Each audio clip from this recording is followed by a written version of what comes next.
Aujourd'hui, on se retrouve pour 4 nouveaux threads d'horreur, avec malheureusement le plus flippant à la fin. C'est normal, j'ai envie de faire monter le niveau petit à petit. Bon, je vais pas te prendre plus de temps, si tu veux soutenir un petit pouce bleu et un abonnement, allez, prends ton meilleur chocolat chaud et installe-toi confortablement.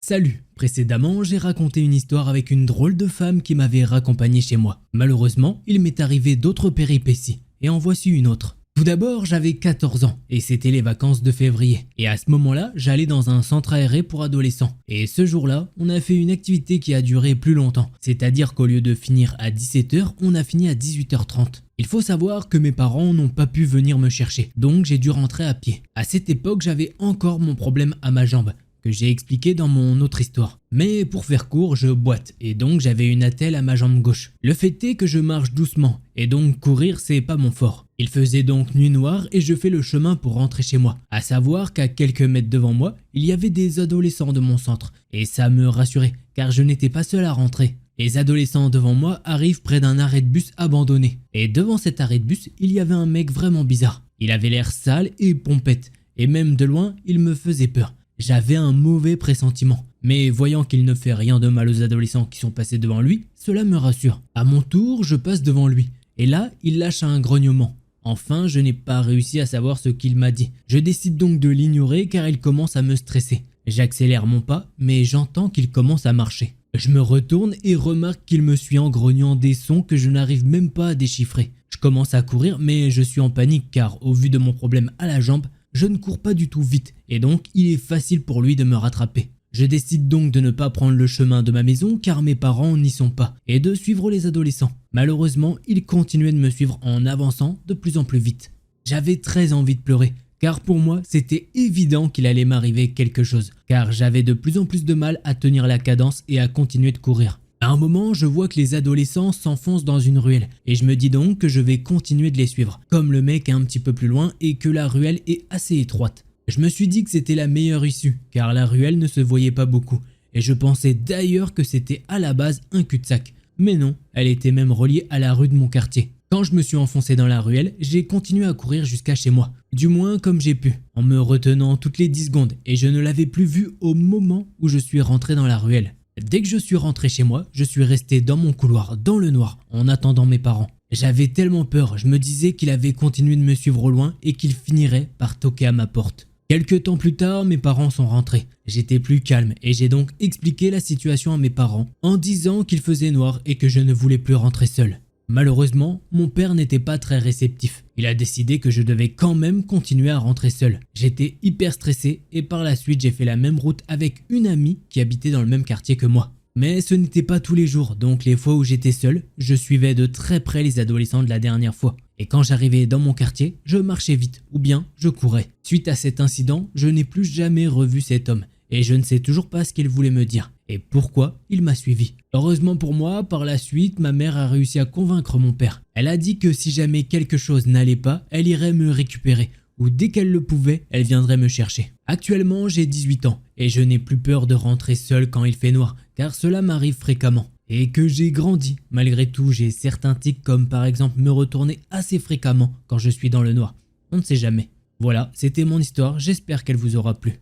Bah nous on est toujours friands de ce genre d'histoire, c'est pour ça que vous suivez la chaîne j'imagine. Allez, on passe à la prochaine histoire.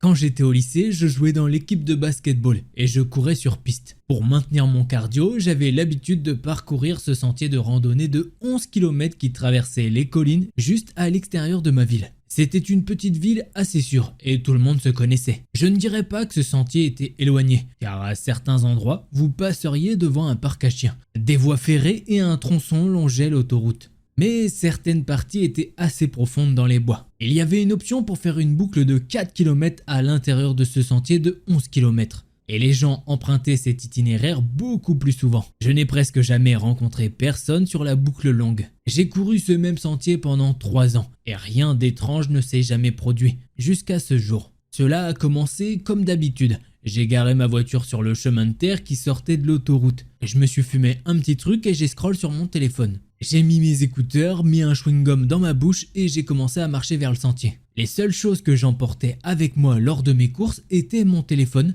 mes écouteurs et une seule clé de voiture enroulée autour de mon index. Je ne me souviens pas avoir vu quelqu'un sur le sentier ce jour-là. C'était l'après-midi et il n'était pas anormal que le sentier soit moins fréquenté qu'il ne l'aurait été le soir. J'ai marché quelques minutes alors que j'étais encore sur le chemin de pierre concassé. Une fois que vous avez parcouru un peu le sentier, il devenait assez accidenté. De la terre et de la boue avec de grosses racines d'arbres qui la traversent dans toutes les directions. J'étais à peu près à mi-chemin de la boucle de 11 km et c'était vraiment la partie la plus éloignée de celle-ci. C'était toute la forêt. Il y avait beaucoup de collines et de creux dans le chemin et de gros rochers tout autour de soi. Je n'ai rien vu ni entendu d'étrange. Mais de nulle part, j'ai eu ce sentiment extrême de terreur qui m'a envahi. J'ai continué à courir, je n'ai pas vraiment réagi. Une fois que j'ai atteint une partie plus plate du sentier à quelques mètres à peine, j'ai enlevé mes écouteurs tout en gardant le même rythme de course. J'ai remarqué que c'était étrangement silencieux. Mais je n'ai pas vécu un moment où j'ai reconnu que cela signifiait qu'il y avait probablement une sorte de prédateur dans la région. Les seuls prédateurs qui auraient été autour de moi pour la faune seraient un coyote, peut-être un ours. Mais cela serait très peu probable, car il n'y a jamais d'observation d'ours près de la ville.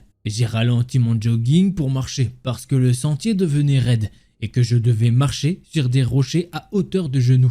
Mais j'avançais toujours rapidement, parce que j'avais l'impression que quelque chose était derrière moi. Pour une raison quelconque, cette partie suivante est très difficile à retenir. Juste, cette tranche d'environ 30 secondes me donne presque l'impression d'essayer de me souvenir d'un rêve que j'ai fait. Mais j'ai vu quelque chose dans les arbres. Lorsque j'essaye de me souvenir, je ne peux pas me l'imaginer complètement. Presque comme si je regardais une image floue. Ce n'était pas un animal, c'était une personne. Je ne peux pas l'expliquer, mais je pouvais clairement sentir que c'était un homme. J'ai fait semblant de ne pas voir la silhouette dans les arbres. Je me souviens avoir fait ça pour qu'il ne sache pas que j'étais au courant de sa présence. C'était inconscient, automatique et 100% instinctif. Il était devant moi, mais sur le côté, à 2 heures environ. Et il n'a pas bougé lorsque je suis passé. La personne s'est juste tenue là, complètement immobile, et m'a regardé passer. Une fois que j'ai pris un virage environ 5 mètres plus loin, j'ai couru tellement vite que j'ai eu l'impression que mes pieds allaient se détacher de mon corps. Je me souviens de la faiblesse de mes genoux lors de ce sprint. Mais l'adrénaline me transportait à une vitesse plus rapide que jamais dans ma vie. Je n'ai pas entendu de pas, mais j'avais l'impression qu'il était juste derrière moi. Comme si j'allais sentir 2 mains se tendre et m'attraper à tout moment. Je n'ai pas arrêté de courir jusqu'à ce que je sois hors des arbres et que je puisse voir ma voiture. Cela peut sembler décevant, mais rien ne s'est passé. Et quand j'ai regardé en arrière après avoir quitté les arbres, il n'y avait personne. J'étais encore sur le coup de l'adrénaline. Mais le sentiment profond de terreur est parti quelques minutes après son arrivée. Je savais juste que je ne pouvais pas m'arrêter de courir tant que je n'étais pas sorti de là. Rien de tel ne m'est jamais arrivé avant ou après cette course. Cependant, j'ai changé de piste après 2 ou 3 visites supplémentaires. Je n'ai pas ressenti le sentiment de terreur que j'avais ressenti ce jour-là, mais je ne pouvais pas m'empêcher de penser que cela pourrait se reproduire. Parfois, je me demande si quelque chose me serait arrivé si j'avais continué à courir là-bas. Je n'habite plus là-bas, je n'y habite plus depuis un moment, et je n'ai pas entendu parler de quoi que ce soit de mal qui s'y soit passé. Mais quelqu'un était dans les bois ce jour-là, et il n'avait pas de bonnes intentions quand il m'a vu passer à côté de lui, debout dans les arbres. Est-ce que quelqu'un est déjà allé dans les bois et a-t-il ressenti ce sentiment de terreur sans voir ni entendre de danger? J'aimerais lire des expériences similaires. Pourquoi il y avait un mec dans les arbres en haut? Je sais pas, je peux pas te dire, j'étais pas là. Voilà, non, ce n'était pas moi sur cet arbre. Ouais, je sais. Voilà, bref, j'ai pas trop de choses à dire sur cette conclusion, donc on va passer au prochain thread d'horreur.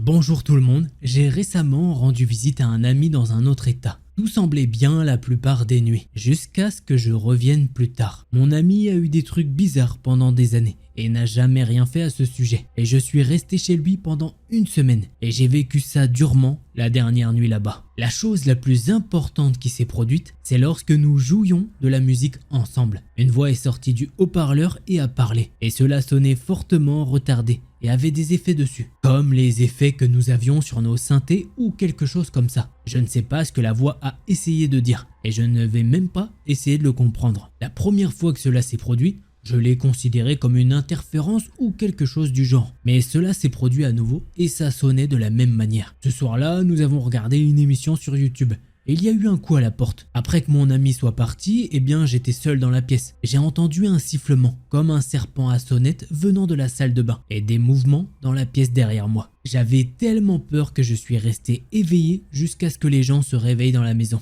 Maintenant, en regardant en arrière, j'ai entendu le sifflement avant. Et j'ai eu l'impression que quelque chose avait touché mon pied une nuit. J'étais tellement fatigué que j'ai laissé tomber et que je me suis rendormi. Le truc du pied, je suis prêt à dire que c'était mon imagination quand je dormais. Le sifflement, je suis prêt à faire des compromis et à dire que c'était la plomberie. Même si cela ne s'est produit qu'au milieu de la nuit dernière et quand mon pied est devenu touché. Mais le coup à la porte et la voix, ça, je ne peux pas l'expliquer. Mon ami a dit avoir entendu et vu ces choses pendant des années, mais il essaye simplement de les ignorer. C'est arrivé dans son ancienne maison à 15 heures de route, et si cela est réel, il l'a suivi dans sa nouvelle maison. Ma question est maintenant de savoir si cette chose aurait pu me suivre chez moi. Je n'ai rien remarqué ces derniers jours. J'ai prié constamment au nom de Jésus et j'ai prié sans attachement. Je suis allé plusieurs fois chez lui et j'ai dormi une fois. J'ai été témoin de trucs effrayants, mais jamais à ce niveau. Je pense clairement que cette entité ne m'a pas suivi. Et on va pas se mentir, ce serait tant mieux. Ce serait con d'aller chez lui et de ramener ça chez toi. Même si bon, pour le coup, c'est son pote qui a l'entité, mais c'est quand même mieux que de l'avoir chez soi. Bref, passons maintenant à la prochaine histoire.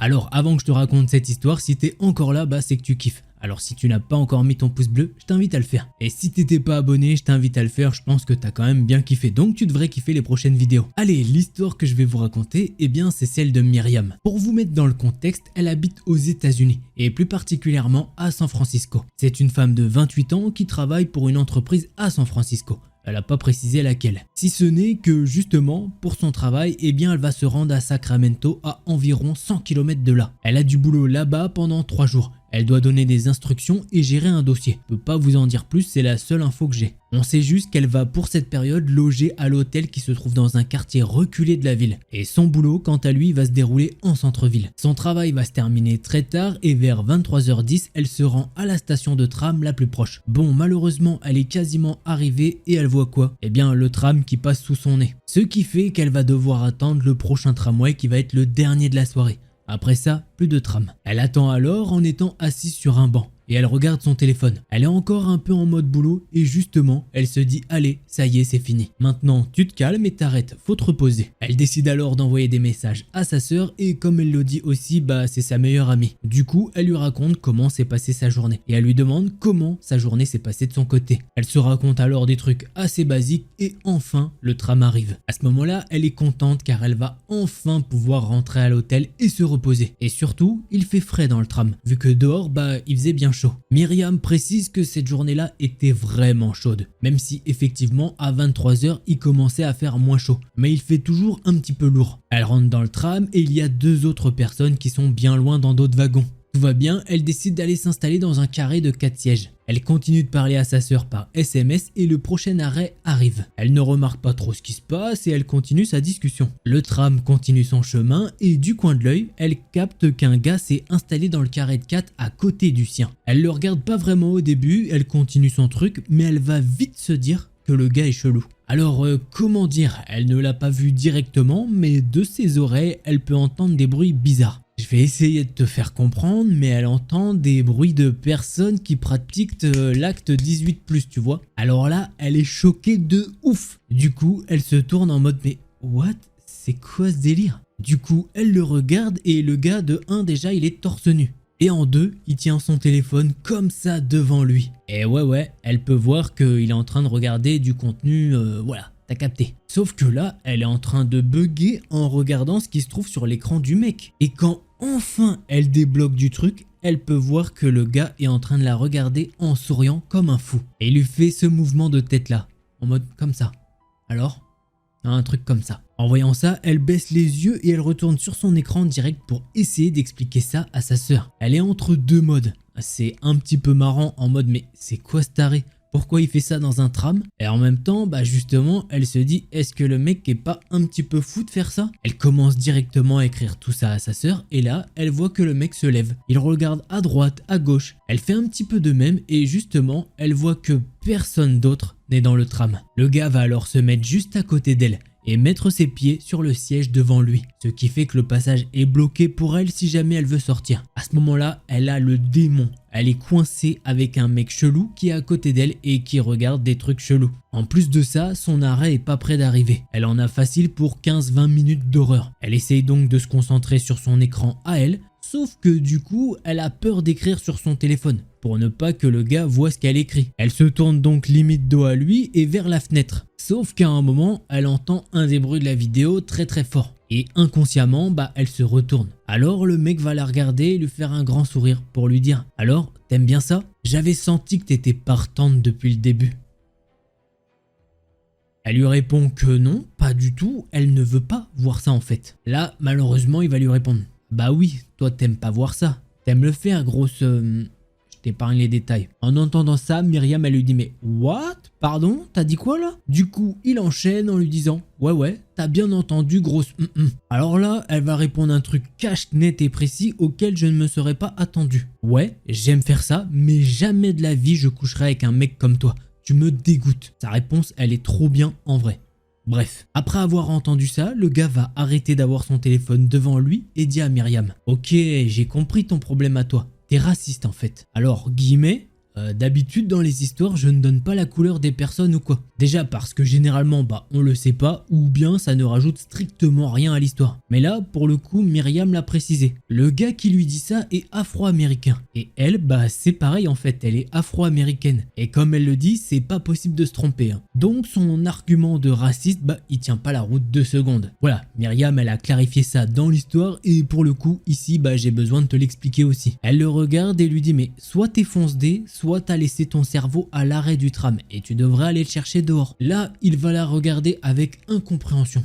Et Myriam, elle en a marre. Et elle lui dit, vas-y, bouge tes jambes, j'ai envie de me barrer. Il va alors la regarder de nouveau et lui sourire. Et lui dit, non, tu restes là. Elle le regarde et elle ne dit rien. Mais là, elle se dit, faut que je fasse quelque chose. Parce que là, il est en train de me saouler. Et elle va passer par-dessus le siège devant elle. Elle fait ça et elle se met à courir vers le poste où se trouve le conducteur du tram. Elle se met alors à taper sur la fenêtre du conducteur, sauf que malheureusement, le gars va lui faire un geste du style « Vas-y, dégage quoi ». Bon, elle voit ça et elle est choquée, c'est bien normal. Elle prend son téléphone dans sa main et elle appelle sa sœur pour lui expliquer ce qui s'est passé. Et pendant qu'elle fait ça, elle essaye de regarder où est le gars maintenant. Et au premier coup, elle ne le voit pas. Elle explique ça à sa sœur et sa sœur, elle en croit pas ses oreilles. Mais pour le coup, elle croit sa sœur à 100%. Elle lui dit on reste au téléphone jusqu'au moment où tu seras rentré. Myriam, elle est quand même soulagée que le mec soit plus là. Elle se dit il a dû descendre à un arrêt et je l'ai pas vu. Puisque là, le tram est vide et ce serait vraiment difficile de louper le gars. Il se passe environ 15 minutes et c'est bientôt son arrêt. Il reste une vingtaine de secondes et elle se dirige vers la porte. Et là, elle peut voir du coin de l'œil un petit peu de mouvement. Elle se dit mais comment c'est possible? Et là, elle voit quoi? L'autre gars qui était caché dans le carré de 4 et il se rapproche d'elle en marchant. Là, Myriam, elle attend qu'une chose, c'est que le tram s'arrête et que les portes s'ouvrent. Elle se dit ça y est, c'est trop. Le gars déjà, il est très chelou et maintenant il reste pendant 15 minutes caché comme ça. Elle se dit à ce moment-là, ça y est, c'est sûr, le gars il est armé. Arrive enfin le moment où le tram ouvre ses portes. Elle décide donc de taper son meilleur sprint et elle entend que derrière elle, le mec fait de même. Et malheureusement pour elle, la course, c'est pas son fort. Alors au bout d'un moment, elle peut sentir qu'il la grippe au niveau de l'épaule. Il va donc l'arrêter et lui dit « Vas-y c'est bon, là tu m'as trop saoulé, soit tu couches avec moi, soit je te bute. » Elle lui dit alors « Ok, mais on va faire ça un petit peu plus loin dans un coin. » Elle rajoute « Ok, je raccroche avec ma sœur et on fait ça. » En entendant ça, le gars il est tout content à ce moment-là. Myriam dit alors à sa sœur qu'elle va raccrocher, mais ce n'est pas ce qu'elle fait. Elle va juste mettre son téléphone dans sa poche. Elle va alors conduire le gars un petit peu plus loin vers des arbres et quand elle est à cet endroit, elle se dit « Ok, là j'ai une chance. » Elle va alors dire au gars vas-y, baisse ton pantalon. Et c'est ce que le gars va faire. Et là, elle décide de mettre un énorme coup de pied dans ses parties. Il va se plier de douleur et elle va le pousser car un petit peu plus tôt, dans son plan, elle avait vu qu'il y avait un fossé sur le côté. Elle va alors se remettre à courir et reprendre son téléphone qui était dans sa poche. Elle crie alors à sa sœur de venir tout de suite à Sacramento. Myriam court comme une folle et elle arrive enfin à son hôtel. Et elle dit à l'accueil qu'ils ne doivent surtout pas donner son numéro de chambre. Myriam attend dans sa chambre, elle décide de prendre une douche pour se détendre et se laver. vu que bon bah elle a sué comme il fallait avec la cavale et la situation chelou. Et après la douche, bah elle attend sa sœur avec impatience. Elle va arriver assez vite car les routes étaient pas très utilisées et puis bah elle a quand même pas mal appuyé sur le champignon. Une fois que sa sœur est en dessous de l'hôtel, elle descend avec son peu d'affaires et elles rentrent toutes les deux à San Francisco. Alors maintenant, après coup, Myriam sait qu'elle aurait dû porter plainte à la police de Sacramento, mais sur le coup, elle a pas réagi de cette manière-là. Et c'est aussi pour ça qu'elle partage son histoire. Transmettre l'info qu'il faut porter plainte pour essayer de faire mettre ce genre de personnes là où elles devraient être. On va pas se mentir, c'est une histoire de zinzin qui me laisse sans voix. Je sais pas toi, tu me dis ça en commentaire. Si t'as kiffé, tu connais, petit pouce bleu et abonnement. Si jamais t'en veux encore plus, je t'invite à aller voir une de ces deux vidéos là. Allez, c'était Delcor, en attendant la prochaine vidéo, portez-vous bien, tous les petits potes.